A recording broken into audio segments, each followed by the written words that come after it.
To the town of our free rode a stranger one fine day. Hardly spoke to folks around him, didn't have too much to say.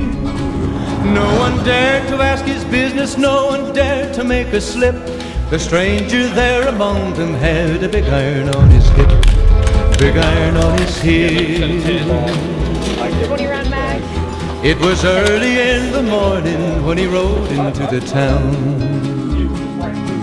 He came riding from the south side, slowly looking all around. Weapons free, weapons free. He's an outlaw, loose and running, came the whisper from each lip. And he's here to do some business with the big iron on his hip, big iron on his hip. In this town there lived an outlaw by the name of Texas Red. Many men had tried to take him, and that many men were dead.